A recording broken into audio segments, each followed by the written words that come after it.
Sud Radio, les clés d'une vie, Jacques Pessis. Sud Radio, les clés d'une vie, celle de mon invité. Vous auriez dû devenir avocate. Le noir n'a finalement pas souvent été la couleur de vos robes.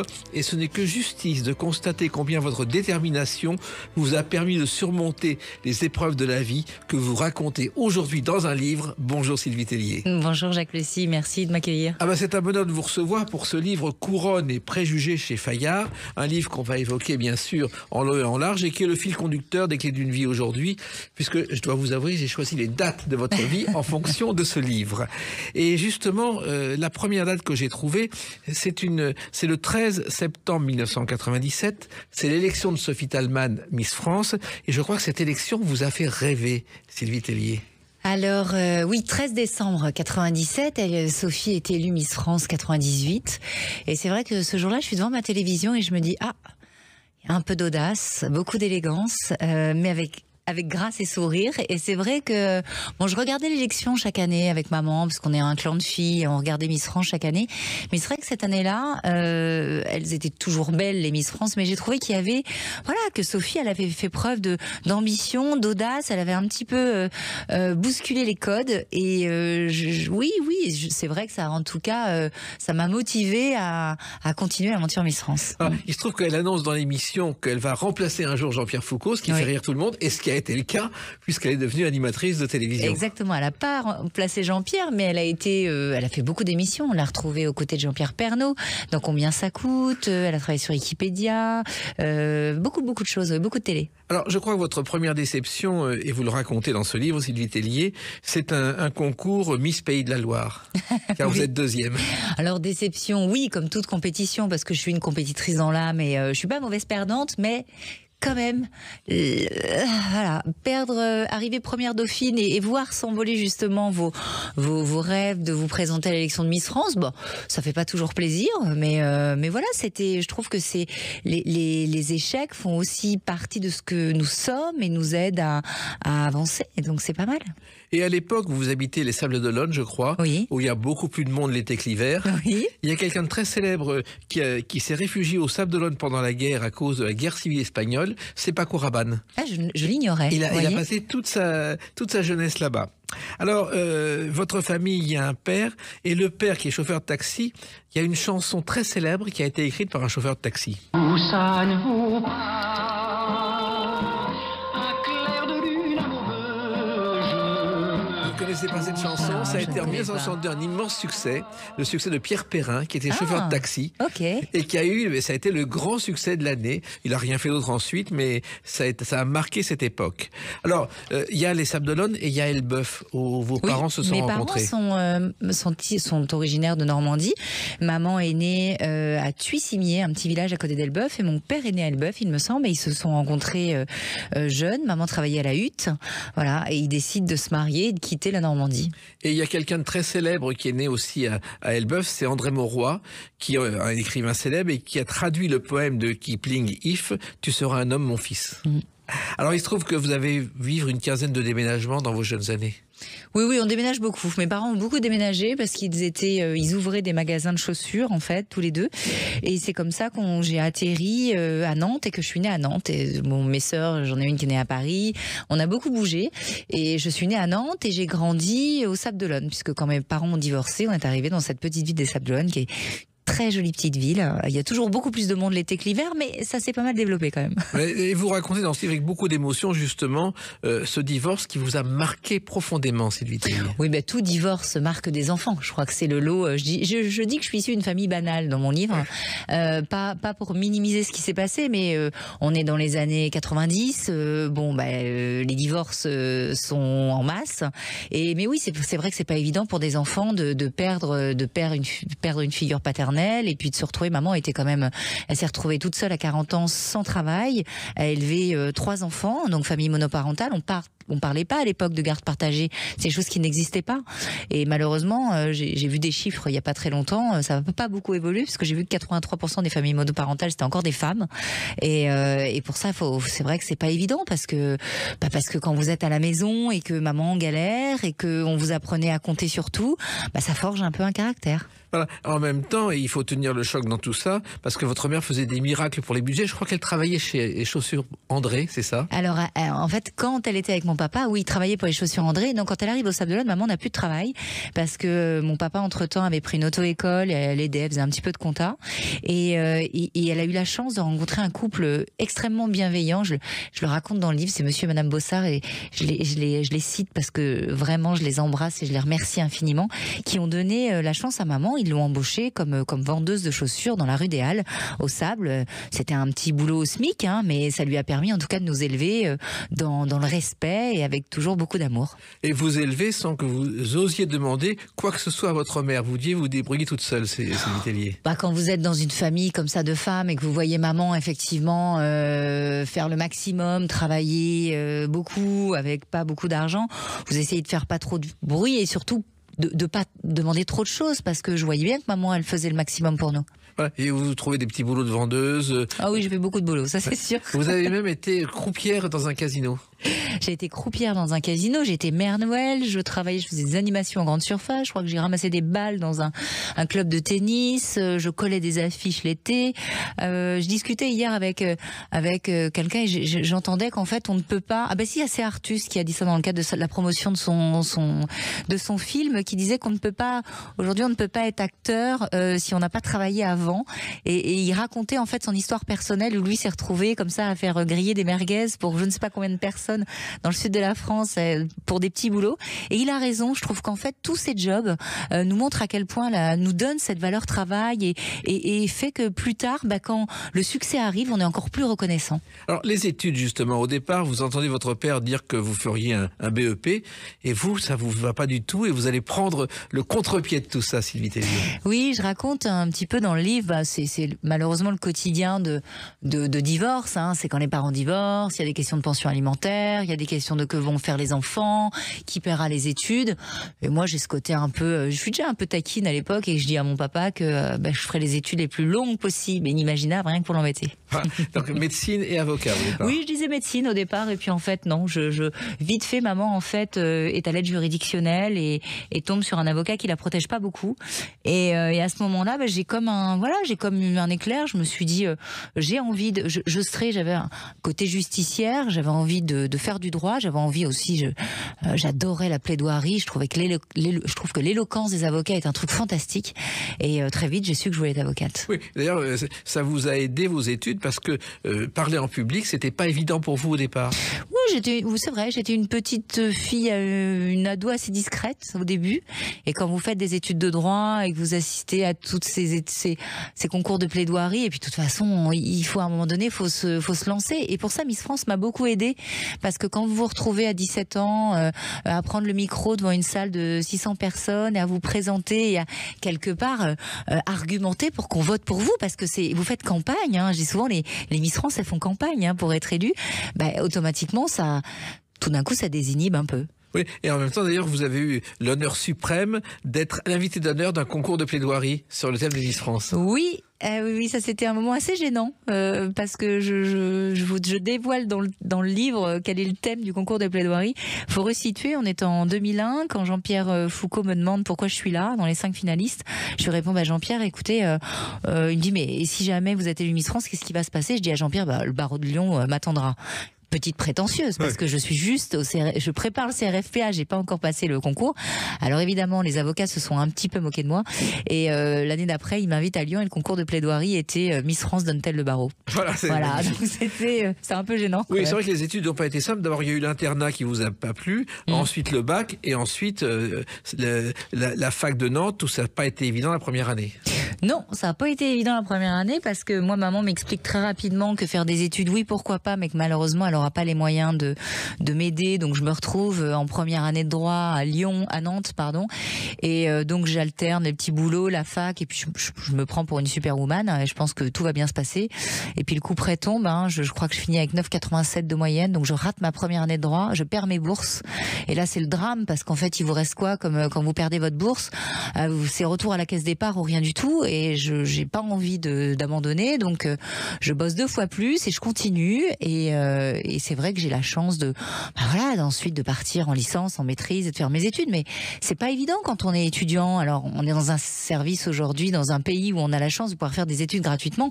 Mais quand même, quand vous êtes d'un petit village, il faut se loger, il faut se nourrir. Et ça, c'est pas facile. Oui, et un logement très particulier, parce que je crois que vous aviez une vue à Lyon sur les miradors de la prison. C'est pas terrible comme décor. Et je raconte dans le livre ma transition entre Nantes et Lyon. Et encore une fois, comme je vis avec 3 bouts de ficelle, quand je pars pour faire ma licence à Lyon, je réserve c'était le début d'Internet, je réserve mon appartement par Internet. On me dit, il faut absolument que tu habites sur la Presqu'île, dans le 2e arrondissement, il n'y a pas de problème de sécurité, c'est chic et tout, ok.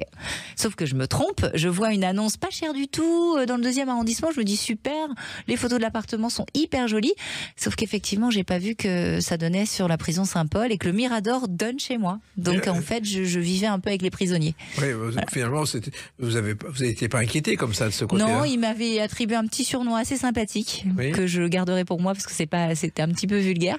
Mais voilà, je vis dans cet appartement pendant 2 ans et voilà, ce sont les aléas de la vie, c'est comme ça et on n'en meurt pas. Voilà, non, et même on vit encore mieux après, surtout après la date du 8 décembre 2001. À tout de suite sur Sud Radio avec Sylvie Tellier. Sud Radio, les clés d'une vie, Jacques Pessis. Les clés d'une vie, mon invité Sylvie Tellier pour ce livre Couronne et préjugés chez Fayard, dont on parle tout au long de cette émission, puisque les dates clés sont liées à ce livre. Et on évoquera tout à l'heure les raisons pour lesquelles vous avez écrit ce livre. Donc, 8 décembre 2001, effectivement, le grand soir.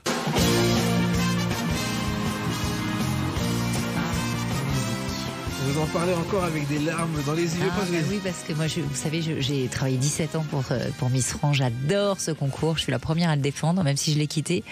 Et ce ne seront que des souvenirs magiques. Vous êtes élue Miss France. Est-ce que vous avez encore en mémoire le sentiment de cette élection, de ce moment ? Je crois que je me souviens de tout. Je me souviens surtout, on est en 2001 et Gérard Collomb vient d'être élu à la mairie de Lyon. Et on est le soir du 8 décembre, donc c'est la fête des Lumières à Lyon. À l'époque, il y a encore les fax, ça a fait hurler certains, mais je descends, on était à l'hôtel, je descends pour préparer pour partir à l'élection de Miss France. Et là, on me dit, Miss Lyon, vous avez un fax. Et Gérard Collomb m'avait envoyé un fax et il m'avait dit, écoute, chère Sylvie, je pourrais pas être là ce soir parce que c'est la fête des Lumières, mais j'espère que les lumières brilleront jusqu'à Mulhouse. Et quand je me retrouve le soir de l'élection, où tout d'un coup je suis dans les 12 finalistes et que Jean-Pierre Foucault me tend le micro, évidemment je ne peux parler que de ça, que de Lyon. Et je me dis en fait c'est la fête des Lumières, tous les Lyonnais vont être sortis dans les rues, personne ne va voter pour moi. Voilà.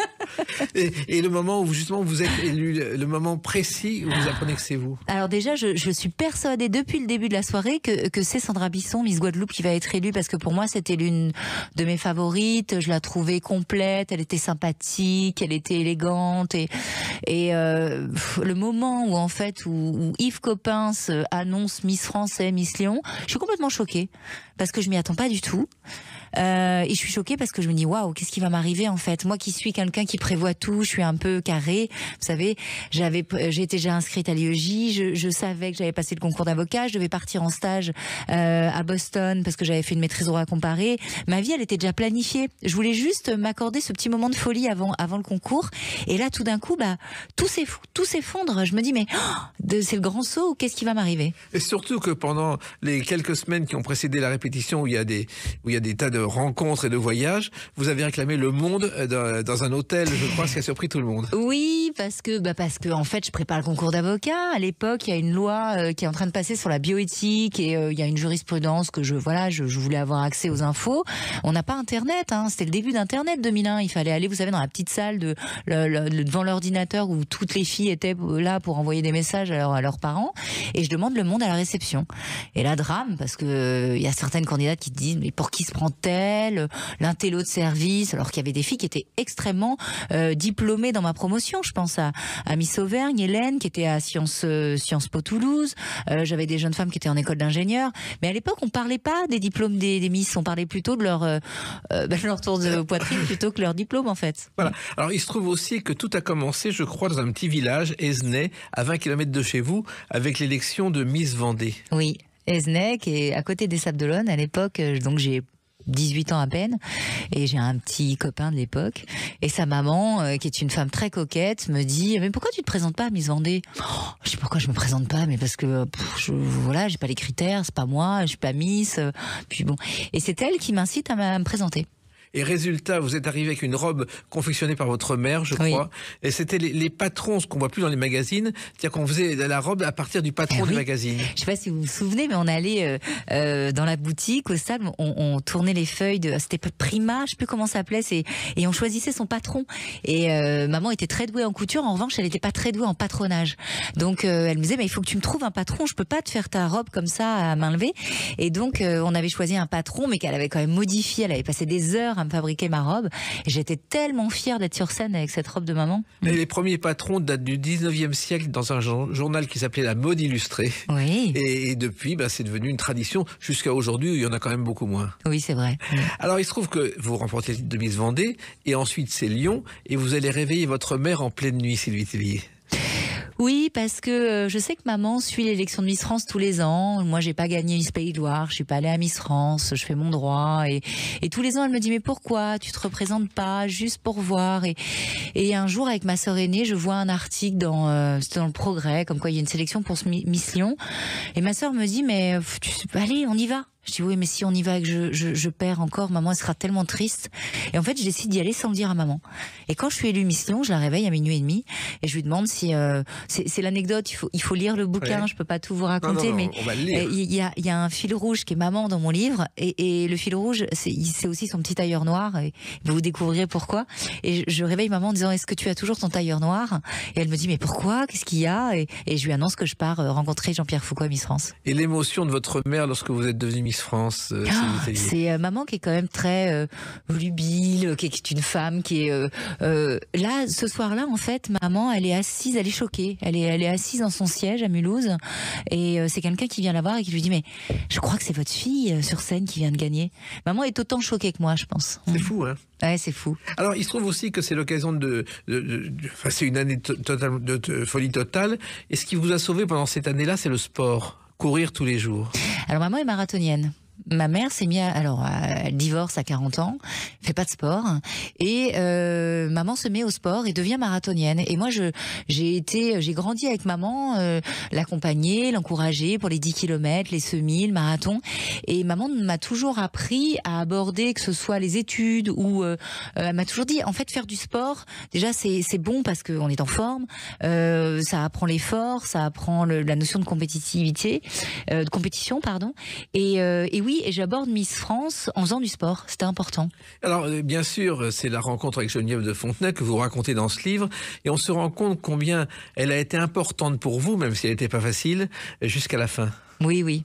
Geneviève fait partie de ces grandes dames, je trouve, de notre époque, qui ont marqué notre époque. Et même, comme vous le dites, elle n'était pas facile parce que c'est une femme de caractère. Mais moi aussi, je n'étais pas facile, j'ai mon caractère. Mais c'est une femme qui, pour moi, quand je l'ai rencontrée, pour moi, c'était une icône. Elle avait créé cette image, ce chapeau, cette tenue en noir et blanc, qui était quand même une création marketing très avant-gardiste, parce qu'on repérait Geneviève sur un quai de gare à 300 mètres à la ronde. Et oui, je sais que cette année va être difficile, mais j'ai toujours eu beaucoup de respect pour les femmes d'engagement et de conviction. Et moi, je me souviens de Geneviève de Fontenay, encore artisanale, lorsqu'il n'y avait pas le concours Miss France. Elle prenait l'avion ou le train avec sa miss, qui était habillée bien sûr en Miss France, et elle ne lui passait rien. Elle travaillait vraiment à chaque détail de son quotidien. Ah oui, Geneviève était extrêmement exigeante. C'est moi parfois dans les dernières années quand lui disait, parfois quand j'entendais des journalistes dire ah dis donc Sylvie quand même elle est un peu dure, elle exige que les filles soient là tout à l'heure. J'avais envie de dire mais vous savez pas comment ça se passait nous à l'époque. Moi je me souviens à l'époque je dormais parfois avec mon chignon parce que j'avais tellement peur de pas être chignonnée à l'heure le matin que je dormais la tête en avant sur mon oreiller en me disant au moins Geneviève n'aura rien à dire à ma coiffure. Et quelque part oui c'était dur, oui parfois c'était un peu démesuré, mais je trouve que Geneviève nous a appris le respect de nous-mêmes, le respect des autres, le respect de l'autorité, le respect des horaires. Tellement un sujet d'actualité en ce moment. Moi, j'ai 3 enfants et je peux vous dire que je me bats avec ces histoires de respect et de valeur travail. Ça a quand même, moi, j'ai vécu ça. Pour moi, c'était une chance d'avoir été encadrée par Geneviève de Fontenay, même si c'était à la dure. Oui, mais en même temps, c'était sa vie. Moi, Oui. je la connais depuis mes débuts. J'ai toujours vu ne vivre que pour Miss France. Que pour Miss France. Elle ne vivait que pour ça.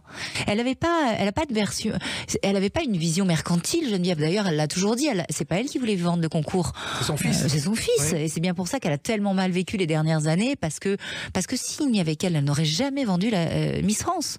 Et moi, je me souviens l'avoir interviewé chez elle, et vous dites dans votre livre que c'est un appartement qui appartenait au passé. Oui. C'est vrai. Oui, il y avait les émaux de Longwy accrochés au mur. Il y avait le petit transistor à pile. Le temps s'était arrêté chez Geneviève. Et d'ailleurs, je crois que l'immeuble était construit sur la résidence d'une comédienne, Viviane Romance. Je crois qu'elle a été une éphémère Miss Paris. Oui, c'est ça. Et qui a été aussi l'actrice une des actrices les plus célèbres de France, mais l'actrice la plus giflée du cinéma français. Ah oui, ça, je dans chaque l'ignorais. film, elle prenait des claques. Alors, elle a dit un jour, Geneviève, que vous lui deviez votre place à la direction de Miss France. Et là, dans ce livre qui s'appelle Couronne et préjugés, c'est un préjugé, car c'est vrai qu'elle vous a aidé, mais c'est aussi votre travail. Alors je lui dois ma place parce qu'à l'époque quand Xavier Couture qui était le patron de Casse Production, qui travaillait chez Endemol et qui dirigeait Miss France m'appelle pour me proposer ce travail, il m'appelle après avoir demander l'autorisation à Geneviève de lui demander ce travail. En fait, je dois ma place à Miss France, je dois ma place à Geneviève, pardon. En revanche, on me propose cette place aussi parce que je suis moi et parce que j'ai mon background et parce que j'ai été étudiante en droit et parce que j'ai écrit le bouquin de Geneviève et que Geneviève a très rapidement compris qu'avec moi, il y aurait discussion, il y aurait souvent confrontation. Je pense au maillot de bain 2 pièces, à toutes ces choses-là qu'elle ne voulait pas évoluer, qu'elle voulait pas changer, mais elle savait aussi que mon arrivée allait permettre au concours certainement d'évoluer et de perdurer. C'est ce qui a été le cas. Vous parlez beaucoup de Geneviève et d'autres histoires dans ce livre, mais ça, je laisse le soin à celles et ceux qui nous écoutent de le lire.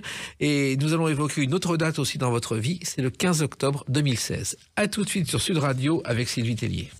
Sud Radio, les clés d'une vie, Jacques Pessis. Sud Radio, les clés d'une vie, mon invité Sylvie Tellier. Ce livre Couronne et préjugés chez Fayard, vos mémoires. Non, mémoire, c'est très prétentieux. Oui. Mon témoignage, j'avais envie de témoigner en fait. Oui. Témoigner en tant qu'enfant, témoigner en tant que directrice de Miss France, témoigner en tant que maman, témoigner en tant que femme divorcée. C'est très prétentieux de dire, parce que j'ai pas fait grand chose et puis je suis pas très vieille.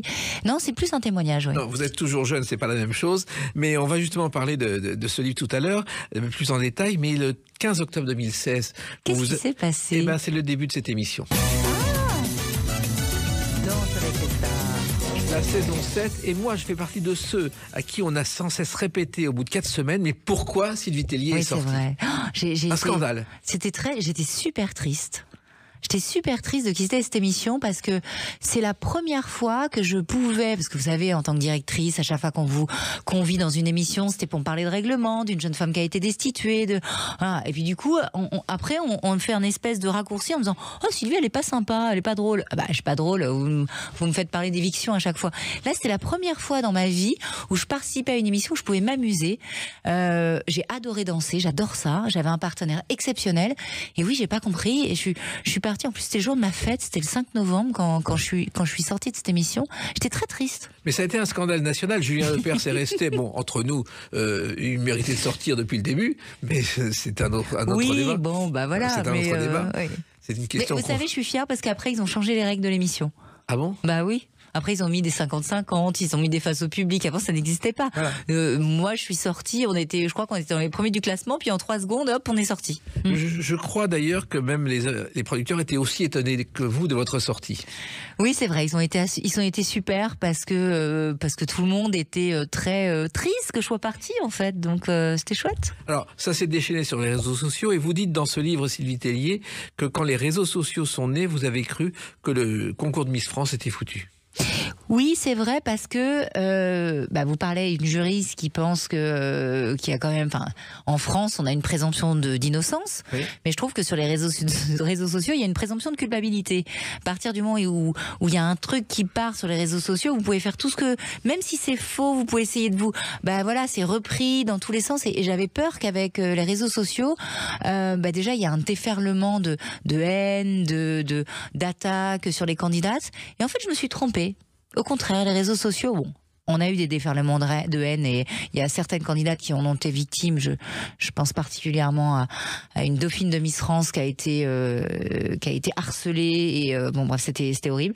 Mais les réseaux sociaux ont quand même permis une proximité avec le public. Donc c'était pas mal aussi. Alors, un moment très heureux que vous racontez, je crois que c'est un des plus beaux moments de votre vie, le 30 janvier 2017 à Manille, Sylvie Tellier. Alors, les plus beaux moments de ma vie resteront la naissance de mes enfants quand même. Mais c'est vrai que ce soir-là à Manille, Iris Mittenard remporte le titre de Miss Univers. Et ça, pour une directrice qui, pendant plus de 15 ans, a fait du lobbying auprès des institutions américaines, a essayé de prôner la femme naturelle, la femme avec justement une aisance à l'oral, un engagement, une femme complète. Je suis ravie de ce cadeau qu'Iris nous fait. Surtout que vous aviez pressenti cette victoire. Ah oui, je le sentais. Je le sentais, Comment je ne sais pas pourquoi. Enfin, si, je sais pourquoi. Déjà parce qu'Iris Mittenard a été la première à me dire après son élection de Miss France, ne vois pas ça comme de la prétention, mais je rêverais de participer à Miss Univers. Alors que d'habitude, les Miss, elles me disaient oui, faut partir un mois de la maison, je parle pas anglais.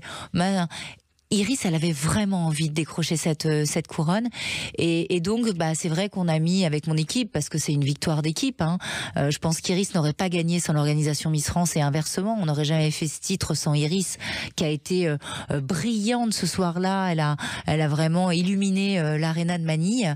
C'est vrai que j'en étais persuadée parce que tous les signaux étaient ouverts. On a vu une jeune femme qui était belle, qui était brillante, qui était en 5e année de dentaire, qui au début parlait pas très bien anglais parce qu'elle était en dentaire, qui avait travaillé son anglais, qui avait été faire du sport pour se fabriquer un body, comme on dit dans le jargon. Et elle avait mis tellement d'énergie dans la préparation de ce concours que pour moi l'échec était impossible. Ce qui était brillant aussi, c'était sa couronne, puis je crois il y avait 33 cristaux de bohème, 5 topazes, 198 saphirs et 311 diamants. Oui, elle était gâtée. Et ce qu'on ne sait pas, c'est que la couronne, on la garde ensuite.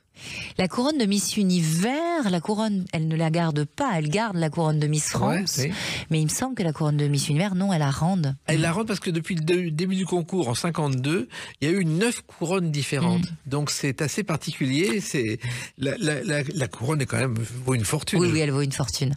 Alors, ce qui est étonnant aussi, c'est que Iris, comme vous avez un point commun, c'est que vous échappez à la formule « Sois belle et tais-toi ». Alors on est plusieurs. Enfin, c'est un des chapitres de mon livre. Je dis Miss Intello, mission impossible, parce que pour moi c'est un préjugé dont on a beaucoup de Miss ont été victimes de ce préjugé. Comme si ça rassurait parfois certaines personnes de se dire que sous prétexte qu'une jeune femme a quelques qualités physiques, elle est automatiquement, elle a le cerveau vide. C'est quelque chose que je m'explique pas. Et on a quand même plein de jeunes femmes. Je vois les dernières années, on a toutes des jeunes femmes qui font des études. Même baladez-vous dans la rue, on n'a pas besoin d'être dans le concours Miss France pour voir ça. On a plein de jeunes femmes qui sont jolies, élégantes, qui font des études. C'est la société qui évolue. C'est chouette. Voilà. Et en plus, vous imposez et vous avez développé un test de culture générale pour les candidates. Alors, je ne l'ai pas créé, il existait quand je suis arrivée en 2000, moi quand j'y ai participé en 2001, sauf que je le trouvais assez mal fait, j'avoue. Je peux balancer, c'était Xavier de Fontenay qui le faisait, donc je l'avais trouvé, j'avais plein de questions sur les Beatles, j'avais que de la question sur la musique, je voyais pas trop l'intérêt. Et j'ai voulu, j'ai voulu le changer parce que je voulais qu'il soit... En fait, je voulais que ce test ne sanctionne pas une jeune femme, mais que ce test nous permette de savoir à qui on avait affaire, pour lui permettre, une fois élue Miss France, potentiellement d'aller travailler un petit peu ses lacunes, de l'aider si elle avait par exemple un déficit de culture générale en sport, parce que Miss France, elle va dans son année, elle va aller à Roland-Garros, elle va aller à un Grand Prix, elle va aller au 24 heures du Mans, et juste lui donner des clés pour qu'elle aille un petit peu plus vite dans la vie et lui permettre de vivre son année de façon exceptionnelle. Et dans ce questionnaire, il y a des exercices de logique. Oui, c'est vrai. Parce que c'est important, justement. Parce que c'est important, parce que quand elle décolle de Paris à 19h et qu'elle parte à New York ou qu'elle parte, il faut c'est important de savoir calculer le décalage horaire, à quelle heure je vais arriver. C'est important de savoir si ces jeunes femmes sont logiques, oui. Et ce que j'ai aussi appris dans votre livre Couronne et préjugés, c'est que nous, on peut faire ce questionnaire sur Internet. Oui, tous les ans, les Français peuvent passer le test de culture générale que les candidates passent le soir de Miss France. Enfin, alors, mais écoutez, je vais essayer, on ne sait jamais.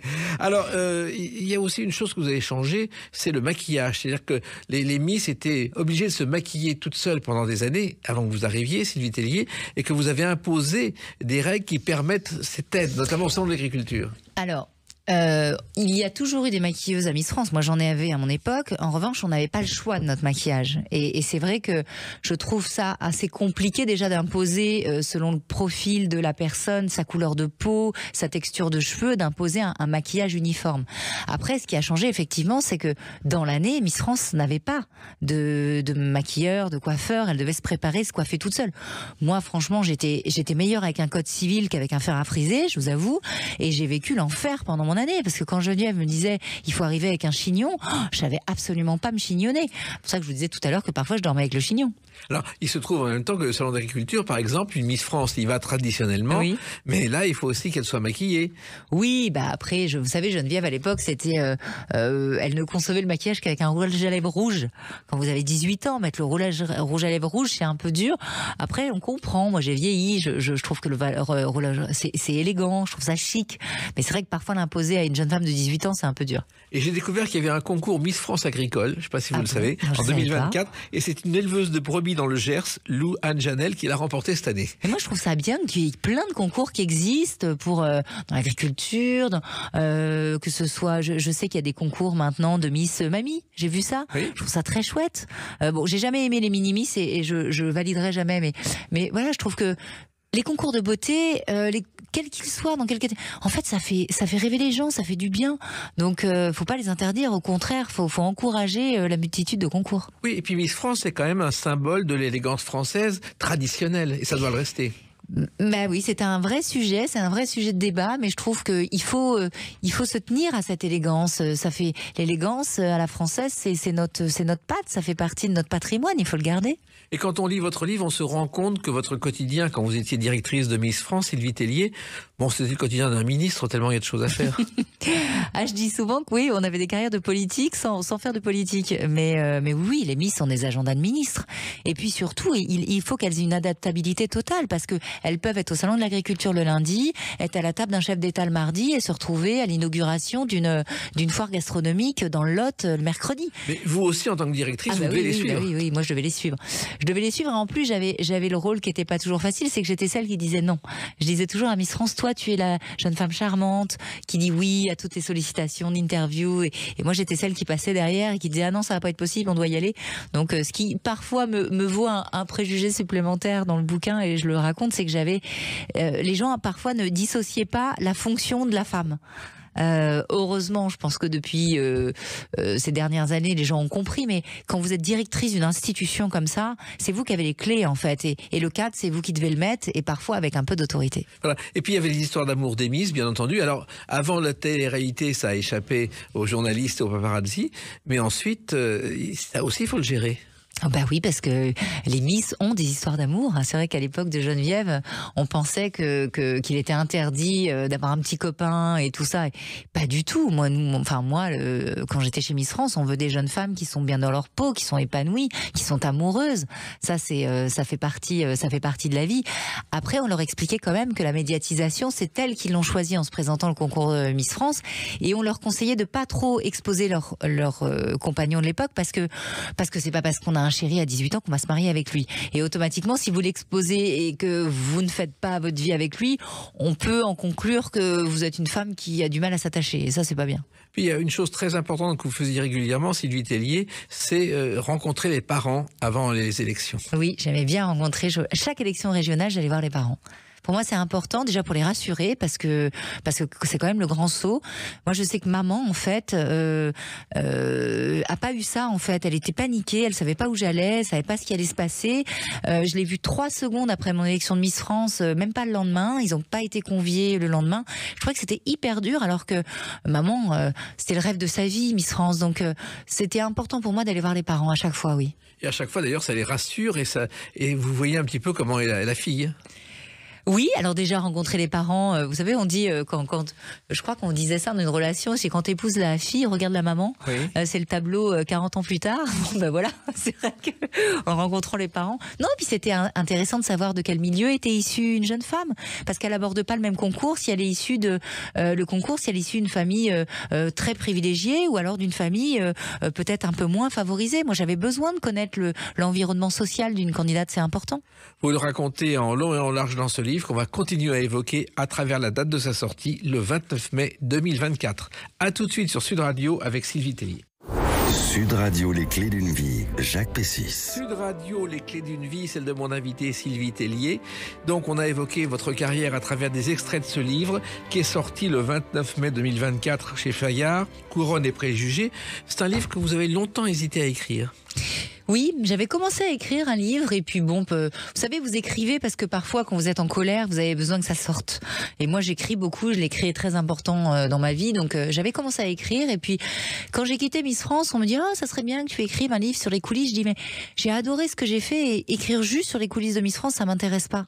J'avais envie de témoigner dans ce livre, j'avais envie de faire passer des messages optimistes et je remercie Fayard parce que vraiment j'ai un éditeur qui m'a donné carte blanche et c'est rare, surtout une grande maison d'édition comme celle-ci. Donc merci aux équipes. Alors, ce livre s'appelle Couronne et préjugés parce que vous répondez sous forme de bilan aux préjugés que vous avez quelquefois découverts dans la presse et auxquels vous n'avez pas toujours répondu. Oui, je trouvais rigolo, en fait, plutôt que faire un livre autobiographique, je trouvais assez rigolo de prendre tous les préjugés dont j'ai été victime, moi en tant que femme, moi en tant que Miss, et d'essayer de les décortiquer. Et les décortiquer avec mon expérience personnelle. Donc, effectivement, avec des préjugés, un des préjugés, c'est, on pense souvent que je suis née avec une cuillère d'argent dans la bouche, ouais. Sous prétexte que j'ai dirigé le concours pendant près de 20 ans. On pense que je suis issue d'une famille extrêmement privilégiée, j'espère être élégante, donc on associe souvent l'élégance à un milieu privilégié, et pas du tout. Je suis issue d'un milieu très modeste où maman nous a appris à être élégante avec pas grand-chose, et je trouvais que c'était important, surtout dans la société actuelle, de passer ces messages en disant mais en fait, on peut très bien être issu d'un milieu très modeste, avoir des ambitions dans la vie, rêver, apprendre des codes, parce que j'avais pas les codes, moi je maîtrisais pas les codes, et voilà, j'avais envie de raconter et d'aborder comme ça pas mal même de faits de société. Je parle d'éducation avec nos enfants, je parle du divorce, je parle des familles monoparentales, voilà, je parle un petit peu de politique aussi. J'avais envie, voilà, d'aborder pas mal de sujets. Alors on va aborder ces sujets. D'abord, il y a effectivement le côté élégance. Lorsque vous êtes à Lyon pour vos études, les filles autour de vous ont des carrés Hermès, ce qui n'est pas votre cas. Oui, c'est vrai, parce que quand vous êtes étudiante en droit et que vous n'êtes pas du sérail, ça peut surprendre, surtout il y a 25 ans.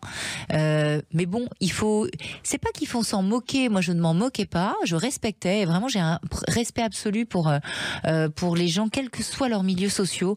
Je trouve juste beaucoup plus intéressant de venir du mien et d'essayer d'accéder à un autre plutôt que, voilà, moi il a fallu que je me batte, il a fallu que je me batte contre des préjugés, qu'il a fallu que j'enfonce quelques portes qui étaient fermées, mais ça forge un caractère, je trouve ça plutôt bien.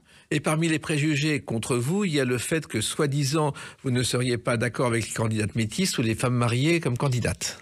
Ah oui, il y avait un préjugé. Oui, mais alors préjugé sur les femmes mariées, c'est parce que quand je suis partie de Miss France, j'ai expliqué que j'étais contre le fait d'organiser un concours où déjà tout le monde allait être là, hein, donc un concours avec les mamies, sans moyenne d'âge, sans rien. Bon, voilà. Et sur les femmes mariées, pas que je considère que moi, je considère que Miss France n'est pas un travail. Donc, je pouvais pas comparer le statut de Miss France à, par exemple, le statut d'une femme qui est dans l'armée, qui fait le choix pour sa carrière de partir 1 an loin de ses enfants. Pour moi, Miss France, c'est pas un travail. C'est juste un cadeau que vous font les Français pendant 1 an. Vous faites le tour de la France, voyagez, vous allez à l'étranger.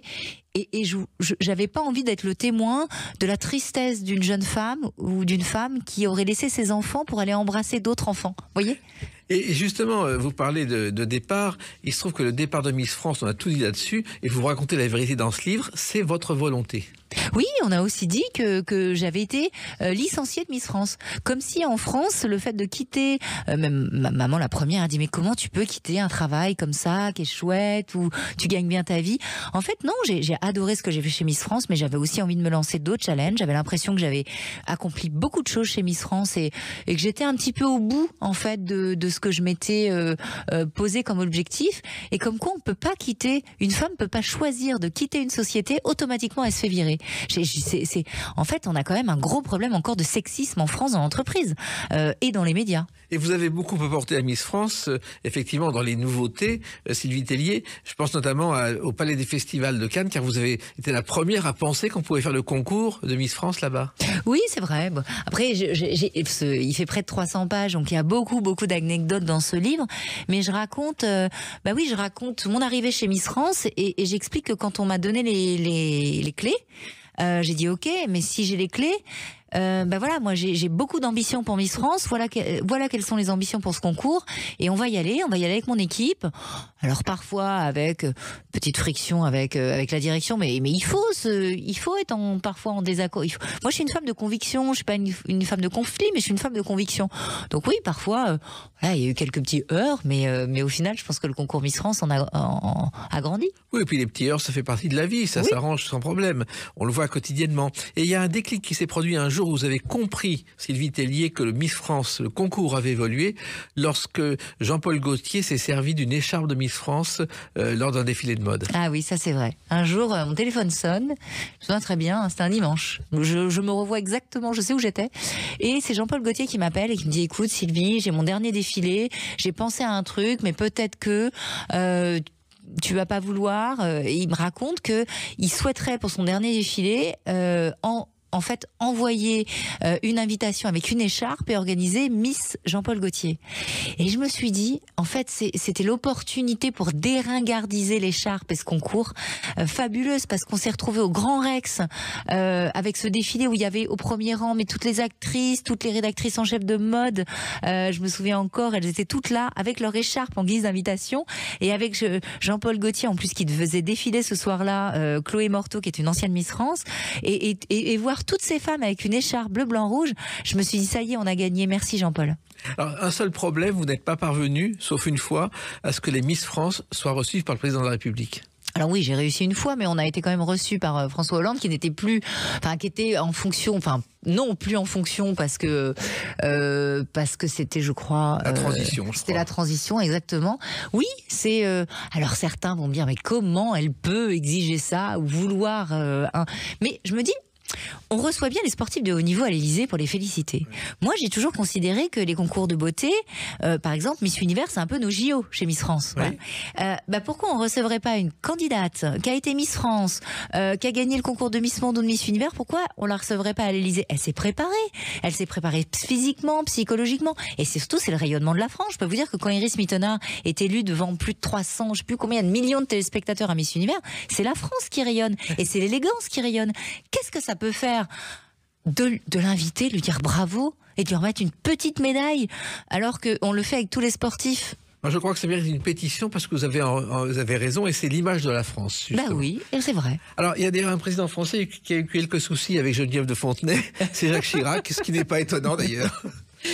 Ah, Jacques Chirac, moi j'ai eu la chance de le rencontrer. Jacques Chirac était un président qui, je pense, qui n'était pas insensible à l'élégance des femmes. Oui, je crois, oui. Voilà. Alors, il se trouve aussi que dans ce livre, vous parlez longuement de votre vie privée et surtout de la construction d'une famille, parce que vous avez construit une famille non sans mal, et c'est vraiment avec des efforts de chaque côté. Et vous l'expliquez largement. Alors, c'est pour ça que je parle beaucoup des femmes dans mon bouquin et je témoigne en tant que femme. Moi, j'ai divorcé, j'ai divorcé de mon mari, je me suis retrouvée seule avec un petit garçon, mais j'ai eu la chance de divorcer dans les années 2010, où il me semble, on a... enfin peut-être, je sais pas si c'est global, mais moi j'ai gardé une très bonne relation avec le papa de mon fils, parce que je considère que en fait on peut se marier, divorcer, mais à partir du moment où on a un enfant, c'est pour la vie en fait. Vous êtes lié au papa de votre enfant toute votre vie, et il faut parfois être capable de ranger dans sa poche sa rancœur, ses aigreurs pour le bien-être de son fils ou de sa fille. Et les enfants, l'éducation est très importante. Vous prenez notamment le téléphone portable à 20 € au bureau de tabac. Oui, voilà, je suis en plein dedans. Vous savez, j'ai un ado qui a 14 ans, voilà, je pense qui me dit maman tu comprends rien, t'es trop stricte, voilà, qui tout d'un coup pour qui la valeur travail, ils sont en recherche de sens en étant adolescents. Et oui, je fais plutôt partie de cette team un peu rigoureuse qui a tendance à être contre l'éducation positive. On se retrouvera dans 3 ans, vous me direz si j'ai eu raison, parce que pour l'instant c'est un peu difficile à la maison. J'espère que ça s'arrangera, oui, parce que j'en ai 2 derrière qui arrivent. Oui, ça s'arrange toujours. Mais surtout, vous êtes même, en ce moment, on en parle beaucoup dans la presse, c'est l'expérimentation de l'uniforme à l'école. Oui, alors moi je suis pour. À 100%, parce que j'en ai souffert gamine. Moi, j'ai été dans un collège privé où il n'y avait pas d'uniforme et maman avait pas les moyens de nous acheter sans faire de pub, mais le pull Oxbow qu'elle est bien, et j'en souffrais. Et je trouve que l'uniforme aujourd'hui, j'entends ceux qui disent que ça gomme l'individu, mais ça gomme aussi les inégalités sociales avant tout. Et je trouve ça très bien. Et puis pour les parents, c'est un gain de temps le matin, parce que on n'a plus la guéguerre avec les enfants de savoir si on met le t-shirt de la Reine des Neiges ou pas. À la maison, c'est l'uniforme, il est bleu marine. Voilà, on a le placard en bleu marine. Les uniformes sont pas très stricts où mes enfants sont, mais je trouve que c'est un gain de temps et moi je suis pour l'uniforme, vraiment. Oui, surtout que maintenant les t-shirts c'est Harry Potter ou Star Wars en général. Oui, c'est ça. Et puis nos enfants sont très sensibles aux marques. Et donc, pardon, mais le fait d'avoir des uniformes où il n'y a pas de marque, ça a un coût l'uniforme, mais c'est aussi des économies dans une famille, parce que vous n'êtes plus obligé d'acheter des choses de marque. Vous expliquez aussi que la réussite scolaire ne doit pas briser un enfant. Oui, c'est vrai. Pour moi, il faut pas être à la course aux notes.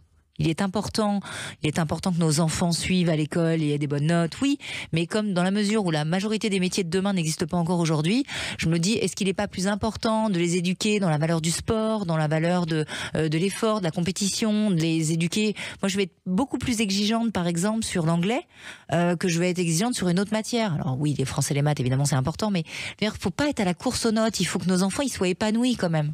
Alors, il y a quand même un moment très drôle dans ce livre, c'est lorsque vous expliquez que vous avez été victime d'une mauvaise blague en ouvrant votre valise de votre mari, Laurent.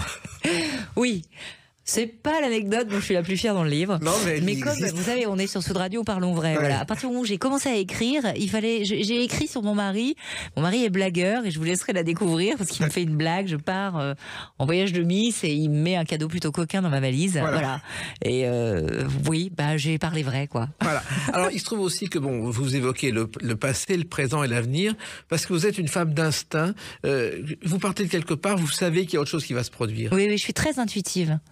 Et je sais en fait, que tout a un sens dans la vie. Pour ça, quand vous me dites, vous avez des moments où vous êtes Danse avec les stars, j'étais triste de sortir de Danse avec les stars, mais à un moment donné, ça restait un jeu.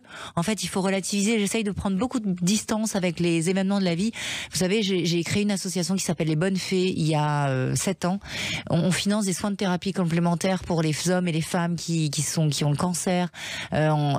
Et en fait, tant qu'on est en bonne santé, tant que on a de l'amour dans notre famille, tout le reste n'est qu'accessoire, je trouve. Il faut rester positif. Alors, vous parlez de la famille, justement, et il y a une très bonne nouvelle, c'est que votre mère va se marier. Oui, maman va se marier à 75 ans cet été. Qui l'aurait cru ? Oui, en fait, je le raconte parce que dans ce livre, j'avais envie de témoigner auprès des jeunes en leur disant, voilà, c'est pas parce que t'as pas eu une bonne carte à la naissance que tu peux pas y arriver. La preuve, voilà, je suis sur un milieu assez défavorisé et j'ai quand même pas mal réussi ma vie. Mais j'avais envie de passer un autre message, c'était de dire aux mamans qui sont mamans solo, qui parfois ont du mal à joindre les deux bouts, que le bonheur, il peut aussi arriver plus tard. Et maman, moi, elle s'est sacrifiée pour ses enfants. Je pense on lui a rendu beaucoup de bonheur parce qu'elle s'est pas sacrifiée pour rien. rien. Et en plus, et c'est la fin de mon livre, mais c'est pareil, c'est le fil conducteur, maman. Donc il faut vraiment lire le livre pour comprendre. Et à la fin, je raconte qu'elle va se marier à 75 ans et que le bonheur arrive parfois sur le tard. Voilà, parce que justement, Éric, qui est votre beau-père, qui vous a élevé, est là depuis longtemps. Et je trouve que c'est une consécration de vie, une revanche. Oui, c'est une belle revanche quand vous avez été déçu par l'amour. À un moment donné, de lâcher prise à 75 ans, je trouve que il y a quelque chose de très attachant. L'amour de la vie, vous l'avez. Vous allez continuer à travailler. Vous allez continuer à vous battre tel que vous l'aimez, Sylvie Tellier. Ah, mais il faut toujours. Moi, je trouve que c'est l'ambition. Je trouve qu'il faut être accompli dans la vie. Il faut faire ce qui nous plaît. Elle est tellement courte. Profitons. En tout cas, j'espère qu'elle sera longue pour vous et qu'il y aura d'autres souvenirs, d'autres à raconter que ce livre Couronne et préjugés chez Fayard, que je recommande à celles et ceux qui nous écoutent, parce que on vous découvrira tel que vous êtes. Ben merci, et vraiment merci, parce que voilà, il se vend très bien. Vous savez, quand vous écrivez un livre, vous avez envie qu'il plaise aux gens. Oui. Et quand je vois les retours que j'ai sur les réseaux sociaux de femmes, d'ados qui m'écrivent, merci à ceux qui nous écoutent, parce que je lis tous vos messages et je suis très touchée. Eh ben merci aussi, il y en aura d'autres à mon avis après cet entretien. Merci de l'avoir écrit et puis à très bientôt, Sylvie Tellier. Merci Jacques. Les clés d'une vie, c'est terminé pour aujourd'hui. On se retrouve bientôt. Restez fidèles à l'écoute de Sud Radio.